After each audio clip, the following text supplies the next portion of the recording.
مسكين باتهاي إذا قود والله وبالله وطلع أنت تشوقي ولقيت مشار ما وين شغال. guddiga dhaqaalaha ganacsiga iyo maaliyadda ee golaha wakiilada Somaliland oo ku howlan dib u eegista mashruuca sharciga ee daraska miisaaniyad sanadeedka 2023 ayaa waxay maanta kulan la yeesheen mas'uuliyiinta madbacadda qaranka Somaliland. Markii kulankaasi soo dhamaaday waxa warbaahinta faahfaahin ka siiyay maareeyaha madbacadda qaranka Somaliland. shaqaa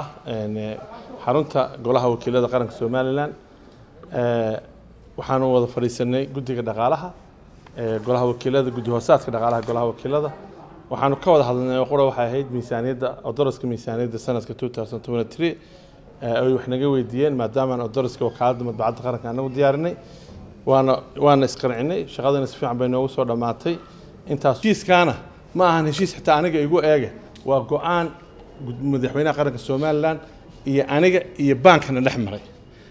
markasta haddii miisaaniyaddeedu ay isdhinto baanka ayaa mas'uuliyadda qaaday inuu mushaarka bixiyo waana siyaasadda dawladda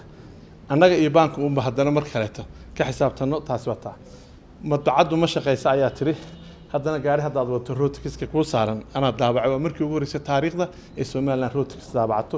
original iyadu leedahay madbacaddu ma shaqeysa waa tiri haddana number plate-ka weegan bay la wareegaysaa Somaliland madbacaddu ma shaqeysaa tiri waxay bid ku guuleysatay inuu sheef qaranka inay iyadu u dabarto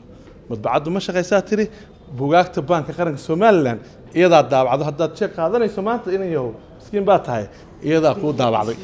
ma garatay waxa aad oranaysana as a journalist you have to ensure inaad run sheegayso dhalinyaro aniga markaan kula hadlayo professionalism-kayga ugu weyn waa information technology oo Copenhagen ah anaa journalist bartay dareesku ku jira unit ciidan ah ayaa madbacadda dhexdiisa degan oo ka tirsan taliska guud ee ciidamada laakiin anigu waxaan xaq u leeyahay ay xaqiiqu leeyihiin inaan dareeska dhaxanta ka bixiyo maadaama ay mararka qaarkood ay winter noqoto darees cusbitaal iguma jiro meeshana wasaaradda caafimaadka maaha